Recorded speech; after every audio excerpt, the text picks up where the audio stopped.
తాకట్లో ఉన్న మీ బంగారాన్ని విడిపించి ఆ రోజు ఆన్లైన్ రేటుకి కొంటాం. Sharma gold company. నమస్కారం, వెల్కమ్ టు సుమన్ టీవీ. నేను గీతాంజలి. సెప్టెంబర్ 7వ తారీఖున చంద్రగ్రహణం ఏర్పడుతోంది. మరి ఆ రోజు విశేషం ఏంటి, ప్రత్యేకంగా ఎటువంటి నియమాలు పాటించాలి, పట్టుబిడుపు సమయాలేంటి, అసలు భారతదేశంలో కనిపిస్తుందా, ఏ రాశుల వారు జాగ్రత్తగా ఉండాలి, ఎవరెవరికి ఎలాంటి విషయాలు జరగబోతున్నాయి తెలుసుకుందాం. గురువు గారితో మాట్లాడదాం. ప్రస్తుతం మనతో పాటు ఉన్నారు ప్రముఖ జ్యోతిషులు, శ్రీచక్రపీఠం వ్యవస్థాపకులు బ్రహ్మశ్రీ ప్రదీప్ జోషి గురువు గారు. వారితో మాట్లాడదాం. గురుగారు నమస్కారం అండి. గురుగారు, చంద్రగ్రహణం సెప్టెంబర్ 7వ తారీఖు, మరి ఏంటి విశేషం?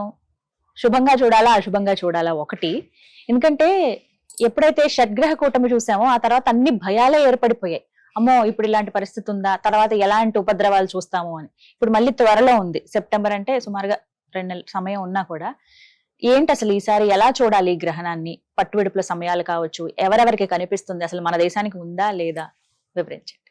2025లో 2 చంద్రగ్రహణాలు, 2 సూర్యగ్రహణాలు. కానీ 2025లో సూర్యగ్రహణం ఎక్కడా కనబడదు. మన భారతదేశంలో ఎక్కడ సూర్యగ్రహణం అయితే లేదు. చంద్రగ్రహణం అయితే పక్కా ఉంది. 2025 సంవత్సరంలో చంద్రగ్రహణము షష్టగ్రహ కూటమి జరిగింది. మన దగ్గర షష్టగ్రహ కూటమి అయ్యింది కానీ మన దగ్గర చంద్రగ్రహణం కనబడలే. షష్టగ్రహ కూటమిలో మనకి మెయిన్ గా సూర్యగ్రహణం జరిగింది. అది మనకి వేరే దేశాల్లో జరిగింది. దాని యొక్క ప్రభావాలు మనం చూస్తున్నాం. ఇప్పుడు కూడా నిన్ననే నితిన్ గడ్కరీ గారు కూడా ఒక వర్డ్ చెప్పారు. ఏమని అంటే థర్డ్ వరల్డ్ వార్ రాబోతుంది, 3వ ప్రపంచ యుద్ధము వచ్చే అవకాశాలు ఉన్నట్టుగా ఉన్నాయి. ఇటు ఇరాన్, అటు ఇజ్రాయెల్ కి సంబంధించిన యుద్ధం కానివ్వండి, ఇటువైపు ఉక్రెయిన్ రష్యా యుద్ధం కానివ్వండి, ఇప్పుడు ఈ ట్రంప్ గారు చేస్తున్న కొన్ని కొంట పనులు కానివ్వండి, టారిఫ్లకు సంబంధించి వారు కానివ్వండి, ఇదంతా కూడా ఫైనల్ గా థర్డ్ వార్ కి వెళ్లే అవకాశం ఉంటుందేమో అని చెప్పేసి అని నేనైతే ఇన్స్టాలో చూశాను. మరి వారు నిజంగా అన్నారో లేదో తెలియదు. ఎందుకోసం అంటే సోషల్ మీడియాలో ఎవరు ఏది పెడుతున్నారో, ఎవరి పేరు పెట్టి పెడుతున్నారో తెలియట్లేదు. బట్ ఏదో చూడడం అయితే జరిగింది. అంటే ఎక్కడికి ఏంటంటే మనం షష్టగ్రహ కూటమి, మనం నేను అప్పుడు చెప్పినట్టుగాని చెప్పాను, బంగారం ధర పెరుగుతుంది అని చెప్పాను. అన్ని చెప్పినవి అన్ని కూడా యాజ్ ఇట్ ఈజ్ గా జరిగాయి. సో ఇప్పుడు మీరు బాగా జాగ్రత్త పడాల్సిన విషయం ఏంటంటే, ఇప్పుడు మనకి చంద్రగ్రహణం రాబోతుంది. చంద్రగ్రహణం సాధారణంగా కుంభరాశిలో వస్తే మంచిది కాదు.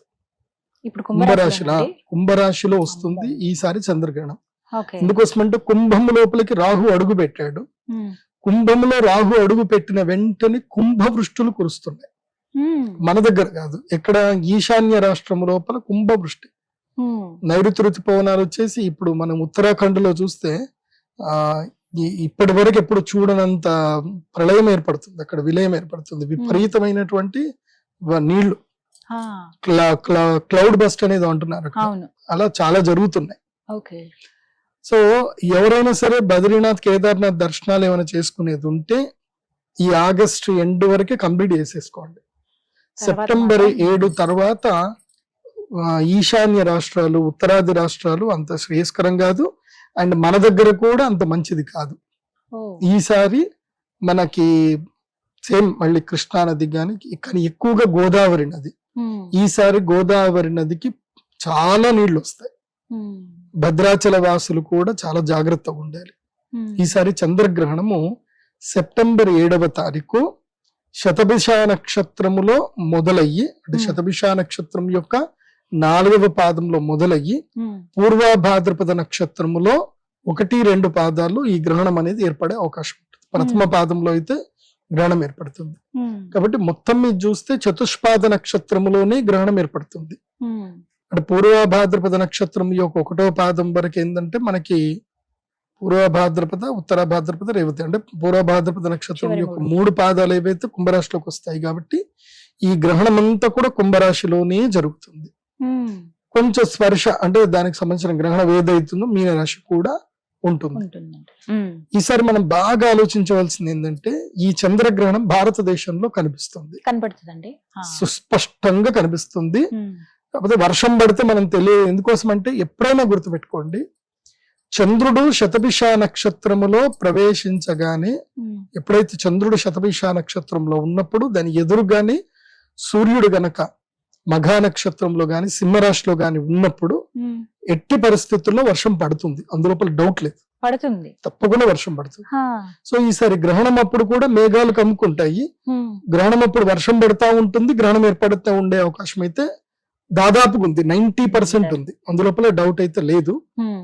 ఏమో ఇక భగవద్ అది. ఎందుకోసము అంటే శతభిష నక్షత్రం అనేది ఏంటంటే ఆయుర్వేద నక్షత్రం, అది డాక్టర్ స్టార్ అంటారు దాన్ని. హ్మ్. నక్షత్రాలలో డాక్టర్ స్టార్లు ఏంటంటే రెండు ఉంటాయి, ఒకటి అశ్విని నక్షత్రము, రెండవది శతభిష నక్షత్రం. అశ్విని శతభిషం. హ్మ్. సో అశ్విని నక్షత్రంలో వర్షం పడ్డా, శతభిష నక్షత్రంలో వర్షం పడ్డా, హ్మ్. చంద్రుడు అశ్విని శతభిషంలో ఉన్నప్పుడు వర్షం పడింది అనుకోండి, హ్మ్. ఆ నీళ్లు మనం ఒడిసిపెట్టుకొని తాగితే మనకు ఆరోగ్యం, హ్మ్. ఎంత మొండి రోగాలైనా సరే మెడిసిన్ లాగా. మెడిసిన్ లాగా పనిచేస్తుంది. హ్మ్. అయితే ఈసారి ఏంటంటే ఈ గ్రహణము శతభిష నక్షత్రముని వేదపరుస్తూ వస్తుంది గ్రహణం. హ్మ్. రాహు అక్కడే ఉంటున్నాడు కాబట్టి, పూర్వభాద్రపద నక్షత్రం లోపలికి రాహు ఉన్నాడు కాబట్టి హ్మ్. ఇది సంకటం. దేనికి సంకటం అంటే డాక్టర్లకు సంకటం. అబ్బో. డాక్టర్లకు సంకటం అంటే పేషెంట్లకు సంకటం అని అర్థం. సో మనకి ఎటొచ్చి. పేషెంట్లు పెరుగుతారు, ఆ. మెడిసిన్స్ చాలా ఇంప్యూర్ మెడిసిన్స్ అనేటివి వచ్చే అవకాశం ఉంటుంది. హ్మ్. సో దీంట్లో మనకి పెద్ద పెద్ద కుంభకోణాలు బయటపడతాయి, అంటే మెడిసిన్ సంబంధించిన కుంభకోణాలు బయటపడతాయి. ఇప్పుడు హ్మ్. అంటే ఇప్పుడు ఈ మా మెడిసిన్ తీసుకోండి మీకు రోగం తగ్గుతుంది అని చెప్తారు, హ్మ్. అలాంటి మెడిసిన్స్ పేరు మీద చేసే పెద్ద పెద్ద మోసాలు ఏవైతే ఉన్నాయో అవి బయటపడే అవకాశం ఉంటుంది. అది కాకుండా ఏమిటంటే గనక రోగాలు పెరుగుతాయి. బో. ఈసారి దసరా పండుగ, దసరా నవరాత్రులలో తర్వాత. రోగపీడలు చాలా ఎక్కువగా ఉంటాయి. అమ్మో. ఈ సెప్టెంబర్ 7th మనం వినాయక నిమజ్జనాలు చేస్తాము, చేసిన నెక్స్ట్ డేనే గ్రహణం ఇది. హ్మ్. సో అక్కడి నుంచి తీసుకొని 48 రోజుల పాటు రోగ బాధ, జల ప్రళయాలు ఇవి రెండు ఉంటాయి. అమ్మ బాబాయ్. 48 రోజులు హ్మ్. అంటే సెప్టెంబర్ 7th నుంచి ఆల్మోస్ట్ అక్టోబర్ 30th వరకు. ఈ ప్రభావం ఉంటుంది. అక్టోబర్ 19వ తారీఖు 20వ తారీఖు దీపావళి ఉంది. హ్మ్. సో అప్పటి వరకు మనకి పీడలే ఉంటాయి, హ్మ్. సుమారు 50 రోజులు అటు హ్మ్. ఇటుగా ఉంటాయి. హ్మ్. కాబట్టి ఈసారి ప్రజలకు నేను చెప్పేది ఏంటంటే హ్మ్. ఈ గ్రహణం సమయం నుంచి తీసుకొని హ్మ్. ముందు 10 రోజులైనా ఈసారి వినాయక నవరాత్రి నుంచి తీసుకొని అక్కడి వరకు ఆహార విషయంలో చాలా అప్రమత్తంగా ఉండాలి. బయట ఎక్కడ పడితే అక్కడ తినకండి, అందరూనండి. అందరికి. అందరూ. ఎందుకోసం అంటే ఈసారి రోగాలు భయంకరమైన కొత్త కొత్త రోగాలు వచ్చే అవకాశం ఉంటుంది. అంటే లాస్ట్ సారి భయపడింది అందరూ అంటే కరోనా వల్ల అందరూ భయపడ్డారు. అలాంటివే కొన్ని రోగాలు, వైరస్లే. వైరస్లు వచ్చే అవకాశాలు అయితే ఉన్నాయి. ఎందుకోసం అంటే మనకి గ్రహణం ఎప్పుడైనా గుర్తుపెట్టుకోండి, గ్రహణం అనేది ఏంటంటే సూచన, ఏమి రాబోతుంది అని చెప్పేస్తుంది. ముందుగా నేను షష్టగ్రహ కూటమి అప్పుడు నేను ఏం చెప్పాను, అన్ని జరిగాయి. భూకంపాలు వస్తాయని చెప్పాను, ప్రళయాలు, భూకంపాలు, ఫైర్ యాక్సిడెంట్స్ కావచ్చు, ఇవన్నీ వీటి గురించి చెప్పారు, బంగారం గురించి చెప్పారు. కాబట్టి ఇప్పుడు కూడా నేనేం చెప్తున్నాను అంటే ఈసారి రోగపీడ మీద వస్తుంది. అది కాకుండా క్షీరము, పాల మీద వస్తుంది. పాలు తాగినా రోగమే. అమ్మో. పాల కల్తీ పాలు ఇంక చాలా బయటపడతాయి. సో ఇలాంటివి కొన్ని ప్రోబయోటిక్స్ కలపడము, లేకపోతే కెమికల్స్ కలపడం, ఇలాంటి విషయాలన్నీ కూడా కొన్ని బయటపడతాయి. కాబట్టి ఈ గ్రహణం వల్ల ఇవి కీడైతే కొన్ని మేలు కూడా ఉన్నాయి. మేలేంటండి? కొన్ని మేలు ఏంటంటే గనక ఎప్పుడైతే పూర్వభాద్రపద నక్షత్రంలో గ్రహణం గనక ఏర్పడితే మెటల్స్ వాల్యూ పడిపోతాయి. సో మెటల్స్ అంటే ముఖ్యంగా బంగారం ధర కాస్త పడిపోయే అవకాశం ఉంటుంది. 10,000 వరకు తగ్గే అవకాశం ఉంటుంది. 5 నుంచి 10,000 తగ్గుతుంది, అయినా సరే మళ్ళీ పెరిగిపోతుంది. ఒక 15 రోజులు మాత్రం బంగారం వాల్యూ పడిపోతుంది, తర్వాత మళ్ళీ వాల్యూస్ పెరిగే అవకాశం ఉంటుంది. అందులోపల ఇంకోటి ఏంటంటే అల్యూమినియం, తర్వాత ఇంకా వేరే ఏమైనా మెటల్స్ వాల్యూస్ మాత్రం కాస్త పడిపోతాయి. దానివల్ల కొంచెం ఊరట అయితే లభిస్తుంది కొనుక్కున్నాను. అది కాకుండా ఇంకోటి ఏంటంటే దీని తర్వాత ఏమిటంటే గనక రైతులకు మంచి లాభదాయకంగా ఉంటుంది. అన్ని కుంటలన్నీ కూడా నిండుతాయి. కుంభరాశిలో చంద్రగ్రహణం ఏర్పడితే జలము విపరీతంగా భూమికి లభిస్తుంది. దాన్ని మనం సద్వినియోగం చేసుకోగలిగితే మంచిది, దాన్ని సద్వినియోగం చేసుకోలేకపోతే అదే జల ప్రళయం అంటారు. ఇప్పుడు పోయినసారి ఏం జరిగింది, అప్పుడు నేను చెప్పాను ఇది మంచిది కాదండి, గ్రహణం జరిగినప్పటి నుంచి మంచిది కాదని చెప్పాను, వినలేదు. చాలా మంది లైట్ తీసుకున్నారు. బుడమేరు పొంగింది, ఏమైంది అసలు బుడమేరు జలప్రలయం వస్తానే కూడా ఎక్స్పెక్ట్ కూడా చేస్తా.